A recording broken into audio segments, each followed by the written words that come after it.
ہر بندہ مختلف شعبے سے وابستہ ہے اور اس میں اس نے آگے بڑھ کے اسپیشلائزیشن کر کے مہارت حاصل کرنی ہے، لیکن بطور مسلمان ایک انسان جو بھی ہو، جس بھی شعبے پیشے سے وابستہ ہو، جس کام میں اس نے ایکسپرٹ بننا ہے وہ کام نماز ہے۔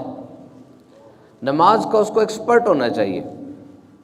نماز کس طریقے سے ادا کرنی ہے، اس کے کیا واجبات ہیں، کیا فرائض ہیں، کیا سنن ہے، کیا اس کا طریقہ کار ہے، اور اس پر ایکسپرٹ بننا ہے کہ نماز کو بہترین طریقے سے ادا کیا جائے۔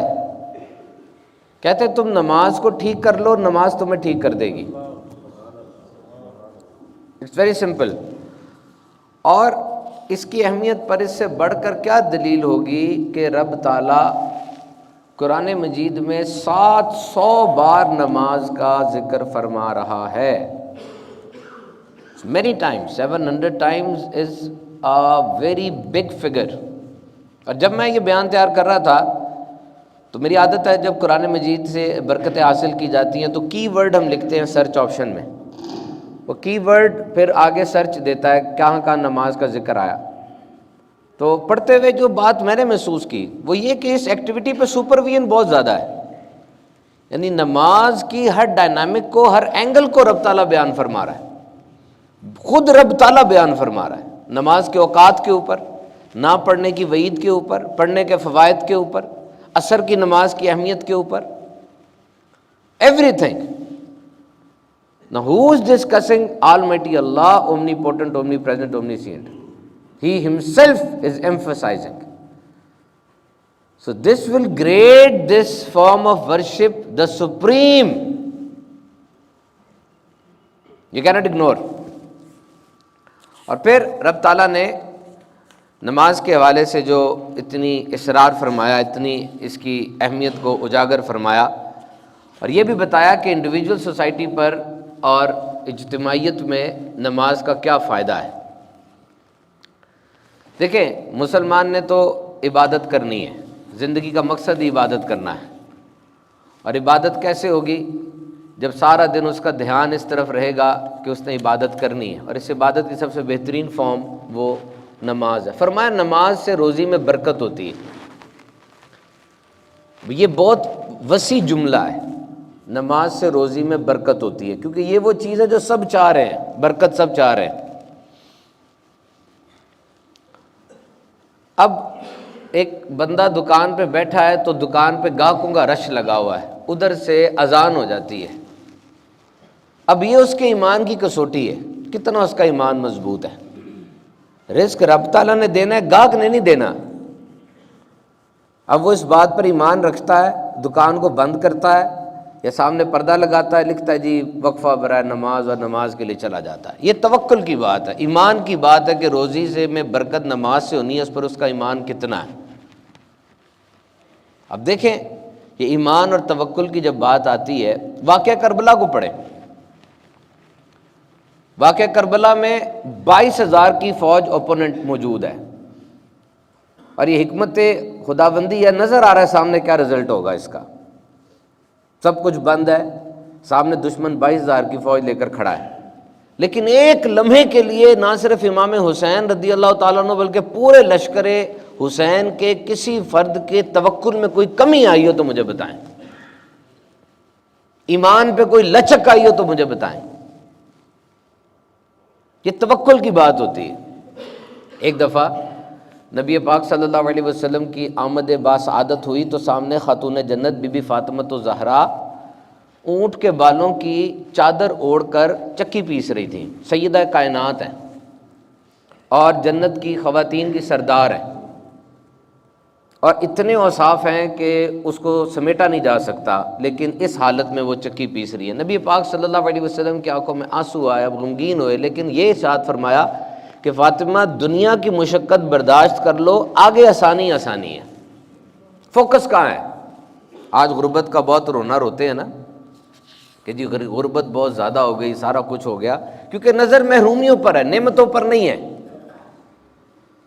ایک شاعر تھا ڈی ڈی راٹ اس کا نام تھا، وہ غریب آدمی تھا اور غربت میں بڑا خوش تھا، اپنے لائف سٹائل میں بڑا خوش تھا، but he was a famous poet, he was a literary personality. So what happened one day, a person has gifted him a robe. ایک بندے نے اس کو خوبصورت چوغا تحفے میں دیا, کپڑا اس نے لے لیا تحفے میں. اب جب اس نے چوغا تحفے میں لیا, وہ کہتا ہے کہ میری زندگی بے چین اور پریشان ہو گئی, وہ سارا سکون چھن گیا. وہ نظم لکھتا ہے پوری, ڈیڈی راٹ افیکٹ اس کو کہا جاتا ہے. کیا نظم تھی؟ وہ کہتا ہے جب کپڑے میرے اتنے اچھے ہیں, اب گاڑی بھی اچھی ہونی چاہیے. کپڑے جب اتنے اچھے ہیں تو جوتے بھی اچھے ہونے چاہیے. جب کپڑے اتنے اچھے تو مکان بھی بڑا ہونا چاہیے. دس از ڈیڈی راٹ افیکٹ. اور وہ ایک چیز کے پیچھے جا کے تمام چیزوں کے پیچھے پھر ہر ایک کی نظر پڑ رہی ہے, ہر ایک کی نظر بھی اچھی ہونی چاہیے. او اللہ کے بندو, ہر بندہ مصروف ہے, کسی کو آپ کی پرواہ نہیں ہے. آپ بڑے ڈپارٹمنٹل اسٹور میں جاتے ہیں, آپ کو لگتا ہے ہر بندہ آپ کو دیکھ رہا ہے. اس کو انگلش میں کہتے ہیں spotlight effect, flash light effect. Spotlight ہوتی ہے نا, جب بندہ ایسے بیچ میں آتا ہے اس کے اوپر لائٹ پڑتی ہے ایسے کر کے, آپ کو لگ رہا ہے ساری لائٹیں آپ کی طرف ہیں, وہ کسی کو آپ کی پرواہ نہیں ہے. ایک سیکنڈ کے لیے اس نے آپ کو دیکھا, وہ بھی اس لیے کہ ٹکر نہ مار دیں آپ آگے, باقی اس کو کوئی غرض نہیں ہے آپ سے. بندے بڑے مصروف ہیں. تو ڈیڈی راٹ لکھتا ہے کہ جناب میں تو بڑا پریشان ہو گیا اور سارا میرا سکون چھن گیا.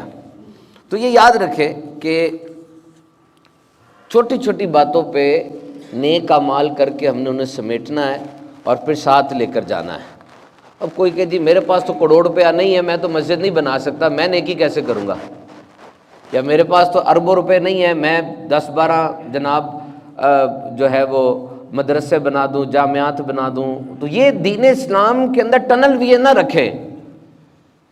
اسلام تو اتنا بہترین مذہب ہے کہ آپ بیٹھے ہیں اور بیٹھ کے اپنی زوجہ کو مسکرا کے دیکھیں, صدقے کا ثواب مل جاتا ہے.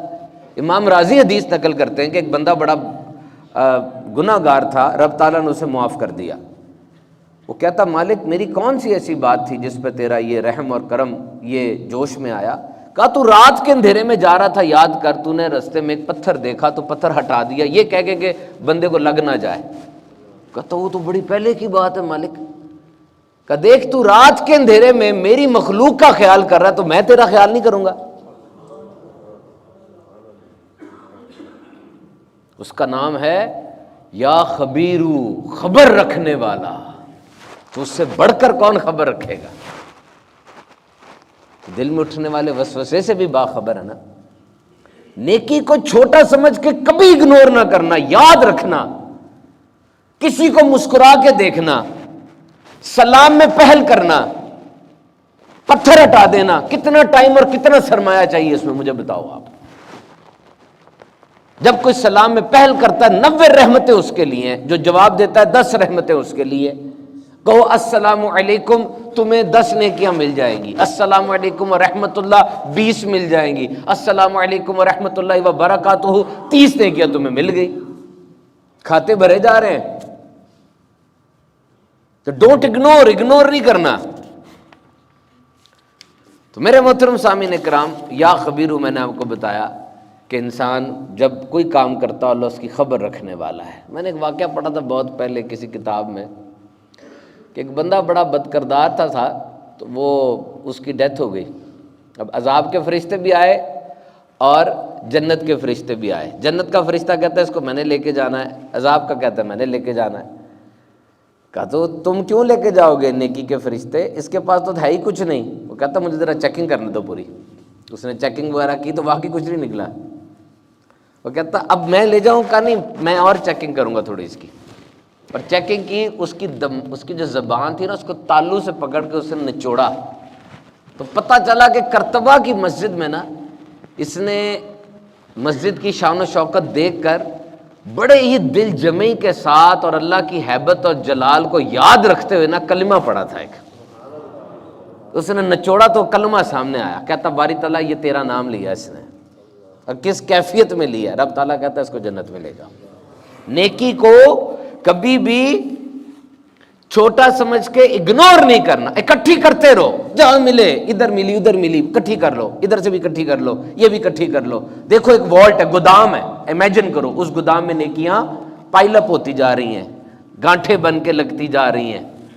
کسی عالم نے ڈاکٹر کو بڑی پیاری بات کی, کہتا ہے شفا تو, غور سے سنیے گا, کہتا ہے شفا تو اللہ نے دینی ہے، آپ دوائی تو ہنس کے دے دیا کریں، وہ تو آپ کے بس میں نہیں ہے نا شفا۔ مریض بھی لڑ رہا ہے ڈاکٹر سے اس کام کے لیے جو اس کے بس میں ہی نہیں ہے۔ اس کا کام تھا خوبصورت انداز سے بات کو سنتا، اچھے طریقے سے نسخہ لکھ کے دے دیتا، اس کے آگے کا کام ڈاکٹر کا نہیں ہے۔ آپ ہسپتال توڑ رہے ہیں، آپ اس کا گریبان پکڑ رہے ہیں، اس کا کام ہی نہیں آگے۔ ہاں دوائی ہنس کے دینا اس کا کام تھا۔ تو میرے محترم سامعین کرام، یہ نماز ہے، اور نماز کے اثر دنیا میں انفرادی اور اجتماعی زندگی پہ کیا پڑتے ہیں یہ رب تعالیٰ فرماتا ہے۔ نماز بے حیائی اور برے کاموں سے روکتی ہے۔ نہیں رک رہے، نماز میں خرابی نہیں ہے، نماز بے حیائی برے کاموں سے روکتی ہے، حق ہے۔ 1,24,000 صحابہ نے جو نماز پڑھی، اس نماز نے بے حیائی برے کاموں سے روکا ہے۔ جو اولیاء نماز پڑھتے ہیں وہ نماز ہے جو بے حیائی برے کاموں سے روکتی ہے۔ ایک بندہ پیپر دے رہا ہے، سپیلنگ کا خیال نہیں رکھتا، رائٹنگ کا خیال نہیں رکھتا، اور کہتا ہے رزلٹ میرا اچھا ہے، کیسے ہو سکتا ہے؟ جاگنگ ٹریک میں جا رہے ہو، گندی قمیض ہے گریس اور آئل سے بھری ہوئی، اور جیسی نماز کا ٹائم آیا کوئی پرواہ نہیں ہے، وہ کپڑے پہن کے اپنے ماموں کی شادی پہ کبھی نہیں جاؤ گے، جا کے اللہ کی بارگاہ میں کھڑے ہو رہے ہو اور کہہ رہے ہو رزلٹ نہیں مل رہا۔ سوچو تو صحیح، خود بھی پریشان ہو، تمہارے جسم کی بو سے دیگر پریشان نمازی بھی پریشان ہو رہے ہیں، تمہارا موبائل بند نہیں ہے۔ اتنی پیاری قرات کرتے ہمارے عابد بھائی، اتنی پیارے سر میں قرات ہو رہی ہے، ویسے بھی سردیاں آ گئی ہیں، پنکھے بند ہیں، اس میں تمہارے موبائل کا گانا بج جاتا ہے، اور کہتے ہو نماز بے حیائی بری باتوں سے بچاتی نہیں۔ خیال تو کرو نا، ڈاکٹر کے پاس اب گئے، فرنجائٹس تھا آپ کو، اپر ریسپریٹری ٹریکٹ انفیکشن ہے، گلا خراب ہے، سینہ جکڑا ہوا ہے، اس نے آگومنٹن دے دی، آپ کو زیریٹیک دے دی، پیناڈول دے دی، لیکن آپ آگے قمیض کھول کے اے سی کے سامنے بیٹھ جائیں، دوائی کا تو کوئی فرق نہیں پڑے گا، نہ نسخے کا کوئی اثر آئے گا۔ اپنی بات کو دیکھیں نا کہ نماز کو کس طرح پڑھ رہے ہیں، یہ جملہ سن لو غور سے، نماز کو کس طرح پڑھ رہے ہو؟ ادھر ادھر دیکھ کر پڑھ رہے ہو کہ سیکھ کر پڑھ رہے ہو؟ جنازہ میں کیا کرتے ہو اور عید پہ کیا کرتے ہو؟ دیکھ دکھ کے ہی کر رہے ہوتے ہو نا، وہ بھی امام نے ہاتھ اٹھایا نیچے کیا، وہ بابا جی کا ہاتھ نیچے نہیں ہوئے، میں بھی نیچے نہیں کروں گا، دیکھ دکھا کے نہیں ہوتا، سیکھ سکھا کر ہوتا ہے۔ سیکھو۔ تو رکوع سجود کا سٹائل اٹ میٹرز موسٹ، کہ آپ کے رکوع سجود کا سٹائل کیا ہے، کس انداز سے آپ اس اہم عبادت کو ادا فرماتے ہیں۔ میرے محترم سامعین کرام، قرآن مجید کے اندر بارہا نماز کی فرضیت اور اس کی اہمیت کی بات کی گئی، اور ایک بہت اہم بات ہے کہ نماز مومن اور کافر میں فرق کرتی ہے۔ دس از ویری امپورٹنٹ۔ دیکھیں میں بھی نماز پڑھنے کے لیے آ رہا ہوں مسجد میں، سامنے ایک کھمبا ہے، کھمبے کے پاس 2 لڑکے کھڑے ہیں، اذان ہو چکی ہے، میں نے نماز پڑھی اور میں واپس گیا، وہ دونوں کھمبے کے پاس ہی کھڑے ہیں، وہ نہیں ہٹے اپنی جگہ سے۔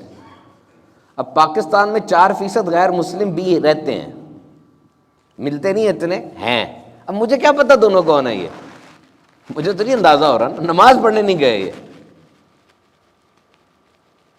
That's very simple۔ نماز مومن اور کافر میں فرق کرتی ہے۔ میں کفر کا فتویٰ نہیں دے رہا ہوں، ان پہ بات کر رہا ہوں، ایک سمجھ آ گئی آپ کو کہ نہیں آئی؟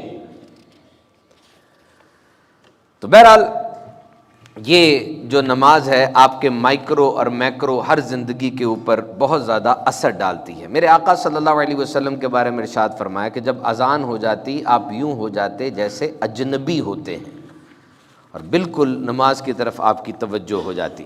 تو دیکھیے ایک مسلمان کا زندگی کا انداز نماز میں تبدیل ہو جاتا ہے۔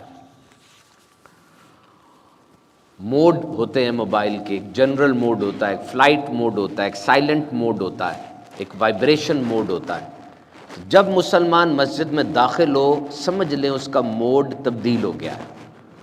Now he is at a place where he will behave differently. Now he will not talk about worldly items. Now he will not laugh. He must have a reserved behavior۔ اور وہ آیا، آ کے اس نے جیسے ہی اللہ اکبر کہا، اب وہ بہت الگ ہو گیا، اب وہ سلام کا جواب نہیں دے گا، اب وہ چھینک کا جواب نہیں دے گا، کسی کی پکار پر اس نے نہیں سننا۔ اور دیکھیے سسٹم کتنا زبردست ہے، کتنا اچھا سسٹم ہے۔ آج آپ کسی سیاستدان سے ٹائم مانگتے ہیں، وہ آپ کو ٹائم دیتا ہے بدھ کا کہ بدھ کو آ جانا، آپ بدھ کو جاتے ہیں، خبر ملتی ہے صاحب بہادر تو اسلام آباد چلے گئے، ان کی کوئی اور اہم میٹنگ آ گئی ہے، اور کئی پھیرے لگتے ہیں آپ کے، ملاقات نہیں ہو پاتی۔ اور یہاں خدا احکم الحاکمین، تمام جہانوں کا رب، اس کی بارگاہ میں حاضر ہونا ہے، اللہ اکبر کو ڈائریکٹ اس کی بارگاہ میں پہنچ جاؤ گے۔ دھیان رکھنا اس بات کا، نماز آپ کا فوکس درست کر رہی ہے، بکھری ہوئی سوچوں کو۔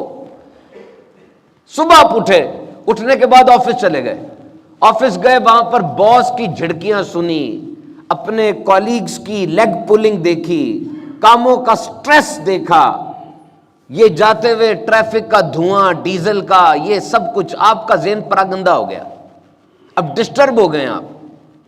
اور کہتے ہیں کہ 1980s کے اندر جو انسان کے دماغ پہ پریشر تھا، جو مصروفیات تھیں 1980s میں، آج ایک 12 سال کے بچے کو جتنے سیاپے پڑے ہوئے نا 1980s میں جس کو اتنے ہوتے اس کو دماغی مریض قرار دے دیا جاتا تھا، جو آج نارمل ہے، اتنا زیادہ۔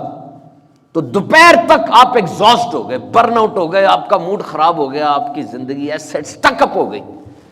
اور دیکھیں اب اللہ رب العزت ماں سے کتنے گنا زیادہ محبت کرتا ہے۔ اللہ نے فرمایا تو تھک گیا ہے، اب آجا میرے پاس آجا۔ بلایا کیسے؟ ظہر کی اذان کے ذریعے، ظہر کی اذان کے ذریعے بلایا، حی علی الفلاح، پریشان ہے آجا فلاح کی طرف آجا، حی علی الصلاح، پریشان ہے آجا نماز کی طرف آجا۔ اور بندہ آتا ہے، آگے پہلے وضو کرتا ہے۔ ایک ماہر نفسیات کہتا ہے کہ وہ بندہ جو دماغی پریشانیوں سے لڑ رہا ہے، suffering from psychological disorder, he's suffering from mental illness, just analyze that person health before ablution, then order him to perform ablution in accordance with the rules prescribed. اس کو سخت قسم کی بیماری ہے، اس کو دیکھو، اس کے جسم کی کیفیت کو، اب اس کو صحیح طریقے سے وضو کراؤ جو حکم ہے، اور اب اس کے دماغ کو، اس کے جسم کو دیکھو، تمہیں واضح فرق نظر آئے گا، کیونکہ یہ وضو ہے، پاکی وہ جس کا رب نے فرمایا، انداز وہ ہے۔ وضو میں کئی جگہوں پہ آپ پانی لگاتے ہیں جہاں عام دنوں میں، عام وقت میں آپ پانی نہیں لگا رہے ہوتے، اور اب اس کو نماز کے لیے کھڑا کرو، وہ بندہ ڈائریکٹ اللہ کی بارگاہ میں پہنچ گیا، اور اب وہ نماز کے لیے پڑھتا ہے، رب تعالیٰ فرشتوں کو کہتا ہے اس کی ساری برائیاں لے لے، اس کے گناہ لے لے، میری بارگاہ میں کھڑا ہی ہے، ابھی تو لے لے۔ فرشتہ اس کی برائیاں لے لیتا ہے، نماز سے فارغ ہو کے جانے لگتا ہے، فرشتہ کہتا ہے مالک اسی کی چیز تھی دے دوں؟ کہا نہیں، میرے بندے نے مجھے سجدہ کیا، یہ رکھ لے، اب اس کو نہیں دیں گے، دھل جاتا ہے۔ فرمایا جس کے گھر کے باہر دریا ہو، نہر موجود ہو، 5 بار اس میں غسل کرے، کوئی میل باقی رہے گا؟ صحابہ نے عرض کی یا رسول اللہ نہیں رہے گا۔ کہا بس یہی مثال 5 نمازوں کی ہے، یہی مثال 5 نمازوں کی ہے۔ تو میرے محترم سامعین کرام، کتنی پیاری عبادت ہے یہ نماز۔ اور دیکھو ماؤنٹ ایورسٹ پہاڑ یہ 29,000 فٹ پہ کھڑا ہے، سجدہ نہیں کر سکتا، جھک نہیں سکتا۔ وہ بیل جو آپ لے کر آتے ہیں، بہت بڑا بیل قربانی میں، رکوع وہ بھی نہیں کر سکتا، اس کے جسم کی انجینئرنگ ایسی نہیں ہے۔ پہاڑ بھی تن آور کھڑا ہوا ہے، اس کو جھکائیں گے ٹوٹ جائے گا۔ اور اب اپنی شکل پہ، اپنی صورت پہ، اپنے جسم کی انجینئرنگ پہ غور کیجئے۔ آپ جب نماز ادا کرتے ہیں، کبھی قیام میں کھڑے ہو کے اس کی حمد کا بیان کرتے ہیں، کبھی رکوع میں جا کے اس کی پاکی بیان کرتے ہیں، کبھی سجدے میں جا کے اس کے اعلیٰ ہونے کا اقرار کرتے ہیں، اور پھر اتحیات بیٹھ کے اس کے حبیب پہ درود بھیج لیتے ہیں۔ کتنی پیاری عبادت ہے، ہر اینگل سے آپ یہ عبادت پرفارم کر رہے ہیں۔ نماز یہ ایک لذت والا کام ہے، نماز لطف دیتی ہے، وجود کی ریکوائرمنٹ ہے۔ ایک انسان کھانا صحیح کھا رہا ہے، پانی صحیح پی رہا ہے، اور عبادت نہیں کر رہا، وجود اس کا کبھی بھی سکون میں نہیں رہ سکتا، کیونکہ وجود کا سکون الا بذکر اللہ تطمئن القلوب، بے شک دلوں کا چین تو اللہ کی یاد میں ہی ہے۔ اور اللہ کی یاد میں جتنے اذکار و ذکر ہیں، ان سے کسی نے پوچھا جناب مرد کے لیے کوئی وظیفہ دیں، کوئی تعویذ دیں، سمجھ لو سب سے بڑا وظیفہ اور تعویذ یہ 5 وقت کی نماز ہے۔ اس کے بغیر تمہیں کبھی بھی سکون نہیں مل سکتا۔ اور وہ بندہ جو اپنی صبح کا آغاز بغیر نماز کے کر رہا ہے، اس کی زندگی میں روشنی نہیں ہے، سورج نکل آیا ہے، زمانہ روشن ہو گیا ہے، اس کا باطن اندھیرا ہی ہے ابھی تک، اس کے باطن میں روشنی نہیں آئی۔ کیوں؟ اس لیے کہ یہ نماز یہ معراج کا تحفہ ہے، تحفہ دینے والا خود رب کائنات ہے اور اپنے حبیب کے ذریعے تحفہ دے رہا ہے۔ اہمیت چیک کرو اس کی کتنی ہے۔ کوہ طور پر جب حضرت موسیٰ علیہ السلام نے جا کر یہ عرض کی تھی، مالک ایک تجلی آئی اور پورا طور سرما بن گیا، فرمایا جب میرا بندہ نماز میں کھڑا ہوتا ہے، اس امت کا بندہ 70 ایسی تجلیاں اس کے اوپر میں نازل کرتا ہوں۔ تو سوچی تو صحیح، اللہ کی زمین میں رہتے ہیں، اللہ کے آسمان کے نیچے زندگی بسر کرتے ہیں، اس کا دیا ہوا رزق کھاتے ہیں اور اس کی عبادت ہی نہ کریں، اور پھر کیا ہوتا ہے جب اس کی لاٹھی جو بے آواز ہے وہ حرکت میں آتی ہے نا، پھر تجوری میں کروڑ روپیہ پڑا ہوتا ہے لیکن وہ کہتا تجھے کھانے کچھ نہیں دوں گا، ڈبر روٹی تک نہیں تو کھا سکتا۔ اور وہ خود قرآن میں کہتا ہے تو کیوں بھاگتا ہے مجھ سے، کیوں بھاگتا ہے دور، یا ایھا الناس غرک، کیوں بھاگتا ہے دور مجھ سے، تجھے مجھ سے بڑھ کر کوئی رحم کرنے والا آقا مل گیا۔ آؤ تو صحیح دیکھو کتنا لطف آتا ہے سجدے میں اور کتنا لطف آتا ہے اس تمام کام میں۔ اور یاد رکھیے نماز کے مختلف جو ارکان ہیں اس میں ایک رکن سجدہ ہے، دس از ویری امپورٹنٹ۔ سجدہ کتنا اہم ہے، اصل میں انسان کا جو کرکس ہے نا وہ چہرے پر ہے، یہ یاد رکھنا، اصل انسان چہرے پر ہے۔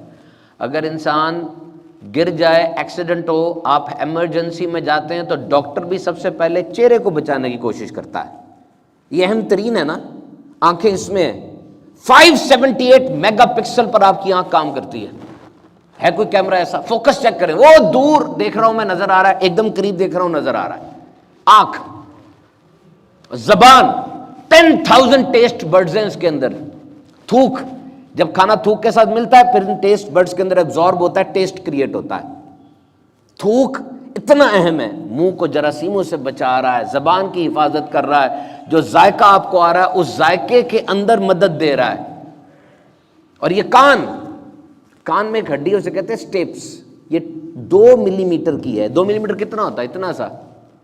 کان کا کام صرف سننا نہیں ہے، انسان کا بیلنس کام رکھنا بھی ہے، کان خراب ہو جائے انسان کو چکر آنے لگ جاتے ہیں، کتنا اہم ہے۔ اور پھر دماغ یہاں پر موجود ہے، اور یہ نوسٹرلز ہے جہاں سے سانس اندر جا رہا ہے۔ انسان کے 37 کھرب خلیے ہیں، 37 ٹریلین خلیے، ان سب کو آکسیجن چاہیے اور ناک کے ذریعے اندر جاری ہوتی ہے۔ کتنا اہم ہے یہ چہرہ۔ اور 2022 میں کاسمیٹک انڈسٹری اور میک اپ انڈسٹری کا جو بجٹ ہے وہ تقریباً $584 بلین ہے اس مکھڑے کو سنوارنے کے لیے، میک اپ، کریمیں، چیزیں۔ اور شان نہیں ہے کہ انسان جب نماز میں کھڑا ہوتا ہے یہی چہرہ جو اس کو سب سے عزیز اور سب سے اہم ہے رب کی بارگاہ میں زمین کے اوپر رکھ دیتا ہے، عاجزی کا اظہار کرتا ہے، اور پھر ایک دفعہ رکھ کے پھر اٹھتا ہے، پھر زمین پہ نیچے رکھ دیتا ہے۔ اور سجدہ، اللہ تو ہم سے بہت قریب ہے ہر وقت، ہم اللہ سے دور رہتے ہیں۔ جو سجدے میں جائیں نا تب قربت سب سے زیادہ ہوتی ہے، غنیمت جانے کتنے سجدے کرتے ہیں اب دن میں مجھے بتائیں، اور کتنے میڈیکل بینیفٹس ہیں اس کے۔ یہ جو سجدہ ہے یہ ڈائیو کی ایک صورت ہے، منی ڈائیو کہتے ہیں اس کو۔ ڈائیو نہیں کرتا سوئمر، سر نیچے کر کے جاتا نا، یہ منی ڈائیو ہے، اسی طرح کا آپ کا ہاتھ ہے، ویسا ہی آپ کا سر پڑا ہوا ہے۔ سجدے میں مقصد ہی اللہ کی رضا حاصل کرنی ہے، لیکن یہ ڈائیو کی صورت ہے، اٹس این ایکسرسائز۔ اور دن میں کتنی پوزیشن آپ اختیار کرتے ہیں، بیٹھتے ہیں، کھڑے ہوتے ہیں، لیٹتے ہیں، آپ کا دماغ دل کے نیچے کبھی نہیں آتا، دل نیچے دماغ اوپر، ایسا ہی ہے نا۔ سجدے میں یہ واحد سچویشن بنتی ہے، دل اوپر ہو جاتا ہے دماغ نیچے ہو جاتا ہے، بنتی ہے نا۔ اب دل کا خون وہ گشز ٹورڈز یور برین، خون کا دوران بڑھتا ہے، اس کا فلو بڑھتا ہے دماغ کی طرف، سینسز تیز ہوتی ہیں۔ اور پھر یہ سارا دن جو آپ گھومتے پھرتے ہیں نا، آپ کے جسم میں انتہائی خطرناک شعاعیں پیدا ہو جاتی ہیں، تکبر کی، غرور کی، آپ کا central nervous system over saturate کر جاتا ہے۔ اور جب یہ سر آپ زمین کے ساتھ لگاتے ہیں یہ گندی لہریں عاجزی اور ہمدردی کے جذبے کی وجہ سے زمین میں جذب ہو جاتی ہیں۔ It has a deep psychological impact. تو اسی لیے تو پوچھا کسی صحابی سے کہ بتائیے میں نے جلدی جنت میں جانا ہے، اللہ کے قریب ہونے کا کوئی خاص عمل بتائیے۔ صحابی نے 3 مرتبہ خاموشی اختیار کی اور پھر کہا زیادہ سجدے کیا کرو، ہر سجدے پہ اللہ ایک درجہ بلند کرے گا، ایک گناہ کو مٹا دے گا۔ اور قیامت پہ اگر چاہتے ہو کہ نبی پاک صلی اللہ علیہ وسلم کا قرب ملے، سجدے کرو۔ ربیہ کو حضور نے ایک دفعہ فرمایا تھا، یہ شان رحمت جوش میں آئی تھی، ربیہ جو چاہتا مانگ لے، کہا حضور مجھے کچھ نہیں، جنت میں آپ کا ساتھ چاہیے۔ حضور نے فرمایا سجدے کے ذریعے میری مدد کر۔